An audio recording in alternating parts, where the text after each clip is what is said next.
가족간 계좌이체를 아무 생각 없이 하시면 증여로 추정이 될 수 있거든요. 나는 용돈 개념으로 내 아이한테 0세 때부터 매달 100만 원씩 이걸 20세까지 모았어요. 근데 이거를 한 푼도 안 쓰고 요 아이가 청단자리를 샀어요. 바로 이렇게 되는 거예요. 왜냐? 거기 뭐라고 써져 있냐면 생활비라고 적혀 있어요. 그러니까 용돈을 너가 모아서 생활비로 써야 되는데 부동산을 취득을 했다? 넌 증여다. 절세를 결국에 다 할 수 있어요. 근데 다만 시기가 늦어지면 늦어질수록 절세의 폭이 줄어드는 거예요.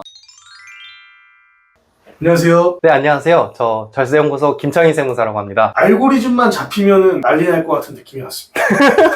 말씀에 흡입력이 있어요. 말에 힘이 있어요. 너무 기대하지 마세요.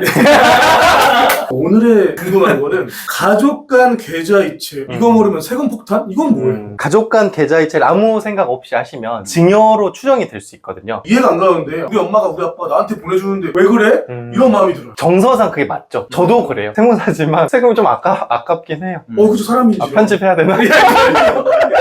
잠깐 빌릴 수도 있는 거잖아요. 그렇죠. 빌릴 수 있죠. 근데 세법에서는 왜 내가 좀 찔리지? 제가 죄송한 거.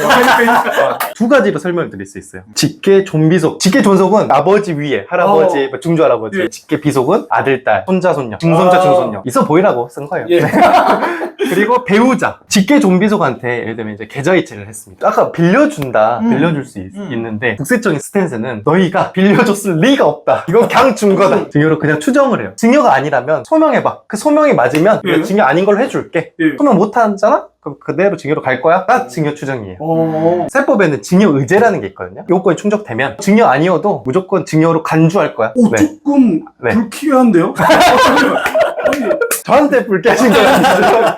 소명만 할 수 있다면 증여로 추정이 되지 않아요. 근데 일반적으로 7, 8년 전에 계좌이체 한 거 기억날까요? 1, 2년만 해도 지나도 그쵸, 기억 안 날 거예요. 네. 1억이 증여로 추정이 되면 1,000만 원 정도, 5억까지 1억은 1,000만 원, 4억은 8천 해서 뭐 9천만 원. 그래서 계좌이체를 가족끼리 했을 때 증여로 추정이 되면 증여세가 나올 수 있으니 조심해야 된다. 그러면 여기서 궁금한 게 있을 수 있어요. 지금까지 엄마 아빠랑 많이 했는데 한 번도 이런 거 간주 안 되던데? 그럼 언제 걸리냐? 첫 번째, 부동산, 주식을 취득했을 때 자금 출처 조사를 합니다. 근데 만약에 소득이 예를 들면 뭐 삼성전자 다니거나 세무사거나 말라가는 유튜버거나 소득이 빵빵해요. 이제 걸리지 않아요. 근데 내가 백수야, 학생이야, 미성년자야, 소득금액 증명원은 0원인데 갑자기 뭐 저기 시그니엘 딱 샀어요. 딱 사면 이제 이분들은 이제 바로 이제 계좌이체를 까고 다 증여로 간주가 되는 거죠. 그러면 네. 이게 한 번에 안 주고 몇 년 동안 쌓이고 쌓이니까 5억, 뭐 10억이 됐어요. 이런 건 어떻게? PD님이 말씀 주신 거를 제가 요약을 설명을 드리면 0세 때부터 부모님이 매달 100만 원씩 이걸 20세까지 모았어요. 참고로 상속세 및 증여세법에 피부양자한테 부양자가 생활비, 교육비 이런 거 주면 증여세 비과세거든요. 쉽게 말해 용돈 비과세예요. 근데 그게 사회 통념상 적절해야 된다고 하는데 그 문구가 상당히 애매모호하죠. 그렇죠. 근데 어쨌든 나는 용돈 개념으로 내 아이한테 흔적을 남겨놨어요. 근데 이거를 한 푼도 안 쓰고 요 아이가 청단자리를 샀어요.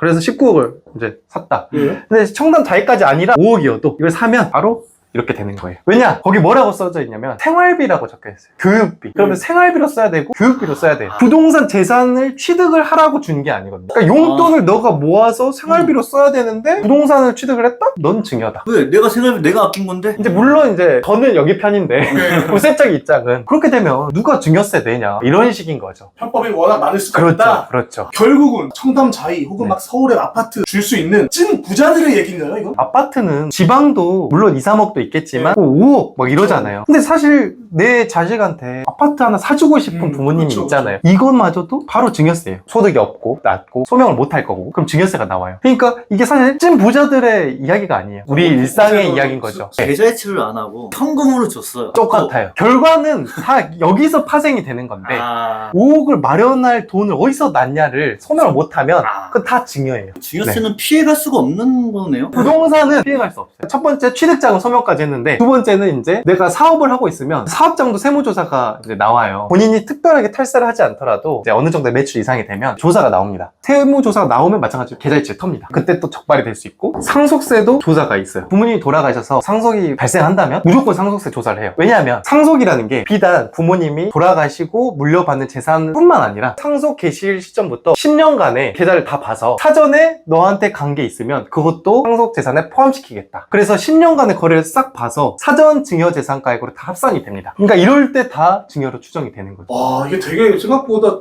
엄청 침이 촘촘해요. 네. 그래서 이런 것도 사실 힌트 예.